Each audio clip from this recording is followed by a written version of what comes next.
Olá a todos novamente, sejam bem-vindos a mais um vídeo do curso Desenvolvimento Local e Relações Internacionais do CERES, Centro de Estudo das Relações Internacionais. Bem, neste vídeo nós vamos falar um pouquinho sobre as parcerias público-privadas, né? Elas têm se transformado em uma importante ferramenta de desenvolvimento, né, que se popularizou a partir dos anos 80 e que é bastante utilizado no dia a dia da gestão pública brasileira.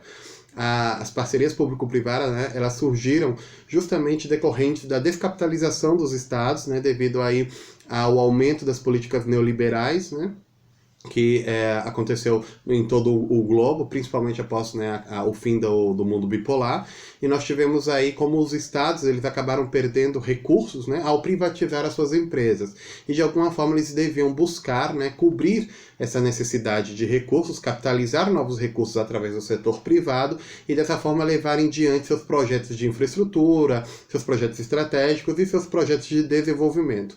Daí que as parcerias público-privadas, ou seja, a utilização, né, e a parceria entre o setor público e o setor privado tem se transformado em uma ferramenta muito importante para o desenvolvimento das nações. No caso do Brasil, a gente escuta bastante falar disso, principalmente após a gestão do Partido dos Trabalhadores, e que ela continua aí levando uma série de pautas de desenvolvimento, né? Nós vimos também, por exemplo, como alguns projetos estratégicos internacionais, eles, né, têm se desenvolvido através justamente de parcerias público-privadas. E por esse motivo não se pode falar de desenvolvimento local sem falar, né, da ação, né, dessas parcerias público-privadas. Existe um planejamento do próprio governo brasileiro, que é um programa, né, de parcerias público-privadas, e também, né, elas se estruturam em diferentes níveis, né? Nós temos as parcerias público-privadas a nível municipal, a nível estadual e a nível federal, né? Todas elas buscando aí a concretização de um projeto, de uma estratégia. Logicamente isso tem alguma série de vantagens e alguma série de desvantagens, né? Nós não vamos entrar aí no mérito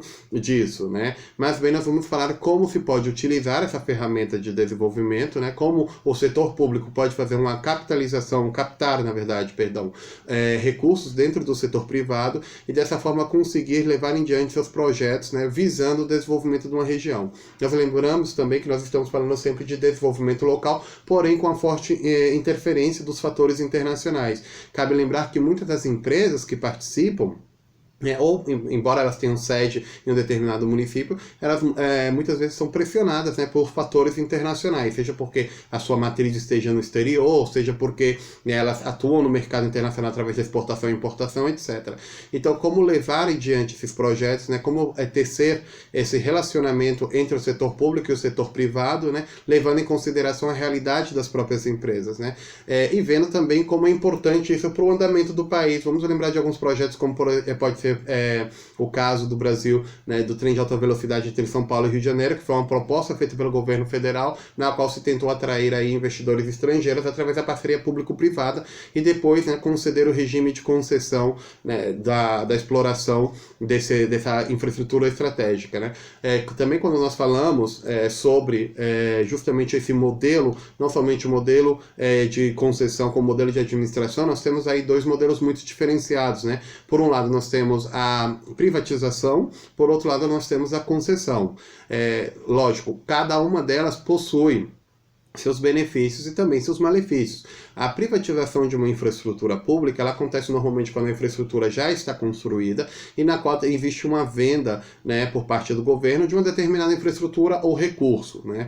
O governo ele passa a perder a capacidade de usar esse recurso, né, de forma direta, embora nós temos aí, né, toda a possibilidade de desenvolver um sistema de tributação através do qual o governo ele consiga, né, recuperar esses recursos. Sabemos que não existe nenhum modelo suficientemente eficiente para fazer essa captação, e no caso do Brasil mais ainda, porque não existe a tributação, por exemplo, de grandes dividendos, né, e de grandes operações financeiras. Então, muitas vezes o governo acaba perdendo aí a capacidade. Porém, ela é bastante útil, por exemplo, para inserir novas tecnologias dentro do contexto nacional, né, por exemplo, no caso que citamos, do caso de trem-bala, você abrindo para concorrência internacional, você abrir aí para a entrada no país, né, de empresas com novas tecnologias, no caso, tecnologia de alta velocidade. Se apresentou, por exemplo, o consórcio espanhol, o consórcio francês e o consórcio italiano. Depois você tem o modelo de concessão.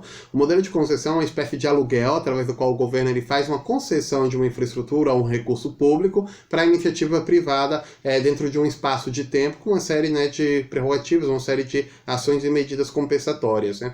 Isso pode ser bastante positivo para o governo, porque ele acaba diluindo os gastos e distribuindo os mesmos. Porém, depois nós temos aí a necessidade de que exista infraestruturas e estruturas de governo capazes aí de gerenciar justamente o desenvolvimento e estratégia desses recursos, uma vez que você perde o controle total sobre eles, né? Vamos ver, por exemplo, no caso dos aeroportos do Brasil, uma vez que eles foram cedidos à concessão privada, você perde grande parte do margem de ação do governo federal, né, e das agências do governo federal, e elas caem diretamente na empresa que faz, né, a direção e o gerenciamento dessa infraestrutura, que no caso seriam os aeroportos.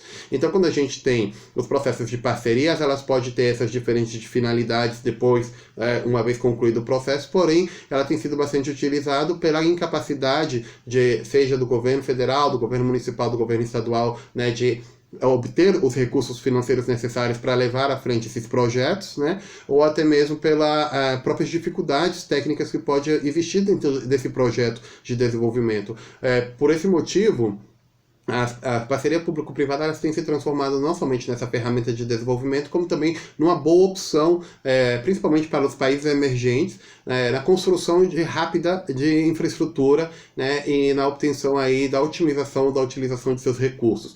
Também devemos lembrar que esse modelo de parceria público-privada ele também existe no primeiro mundo, né, nos países desenvolvidos, seria a palavra mais exata, e que justamente existe também processos ali que são, alguns até mesmo contrários ao que acontece nos países emergentes com a reestatização de algumas infraestruturas que foram feitas através desse modelo de parceria público-privada, né, esse modelo de realização. Então a parceria público-privada ela seria nada mais nada menos que uma ferramenta de realização e concretização de projetos. Né? Depois o que será feito, a forma que ela será gerenciada, isso vai variar, né, vai mudar, conforme o intuito do governo, conforme o tipo de estratégia que tem o governo de desenvolvimento, conforme até mesmo o seu potencial e suas capacidades. No caso do Brasil, nós vemos que esse é um ambiente bastante complexo, né, porém é bastante rico, e o que nós devemos entender dentro desse curso de desenvolvimento local é que é bastante importante para o internacionalista não somente conhecer, mas participar desses processos. Por quê? O que está acontecendo no Brasil, nas grandes vezes, né, a maioria das vezes, é que existe um total desconhecimento da realidade regional, que nós vimos, né, quando falamos de comunicação, da importância do quesito regional, do quesito local, né, com esses players que têm a influência de fatores internacionais. Existe aí um descompasso, né, uma incapacidade de compreensão da realidade, sendo que essa obra ela vai afetar diretamente a realidade desse município, né? Então, o papel do internacionalista ele serve para construir pontes.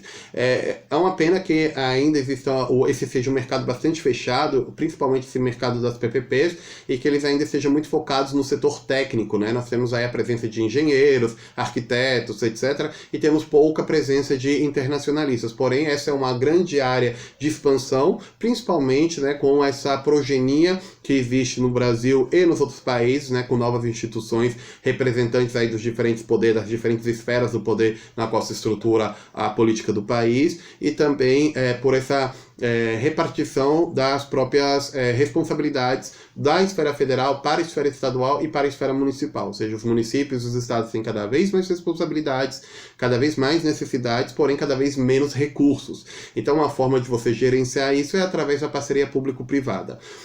Nós poderíamos fazer um curso bastante longo em relação, né, às PPPs, porém o que eu acho interessante para esse curso de desenvolvimento local é saber que existe essa ferramenta, né? Nós temos um material disponível para poder entender um pouquinho como funciona as PPPs e as PPIs, ler um pouco o plano do governo federal, né, e depois buscar exemplos de como elas foram concretizadas, né, ou seja, como levaram em diante projetos de parceria público-privada, quais foram os benefícios que isso levou até a sociedade e como você pode usar isso como uma ferramenta de desenvolvimento, seja para o seu município, seja para o seu estado ou até mesmo para a federação.